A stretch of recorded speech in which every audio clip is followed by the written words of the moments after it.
পানি আসছে, আমরা তার ঋণ পরিশোধ করতে পারবো না। আজকে একজন মহান ব্যক্তি, যিনি ৬ বার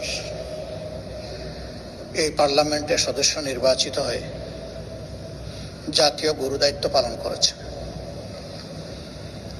যিনি মহান পার্লামেন্টের স্পিকার ছিলেন, যিনি অস্থায়ী রাষ্ট্রপতি ছিলেন, আইন অঙ্গনের একজন তারকা আইনজীবী ছিলেন। আজকে তিনি দুনিয়া থেকে বিদায় নিয়েছেন। আমি সূরা মুলকের ২য় আয়াতটি এখানে তেলাওয়াত করেছি। আল্লাহ রাব্বুল আলামিন এই আয়াতে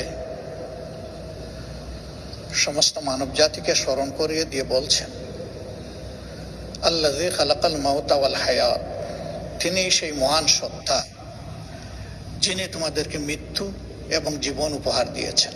আগে মৃত্যুর কথা বলেছেন আল্লাহ তাআলা, লিয়াবলুয়াকুম, যেন তিনি তোমাদেরকে পরীক্ষা করতে পারেন।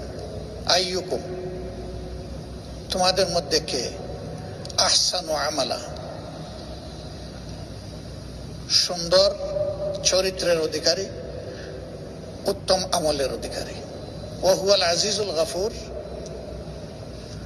যারা স্বয়ং সৃষ্টিকর্তাকে অগ্রাহ্য করবে তাদের ব্যাপারে এই মহান সত্তা বড় কঠোর, কিন্তু যারা তার অনুগত হবে আল্লাহ তাদের প্রতি খুবই দয়াপরবশ। এই আয়াতে আল্লাহ তাআলা আমাদের সকলকেই স্মরণ করিয়ে দিয়েছেন যে কোনো উদ্দেশ্যহীনভাবে আমাদেরকে তৈরি করা হয়নি। উদ্দেশ্য একটাই, ভালো কাজ করা।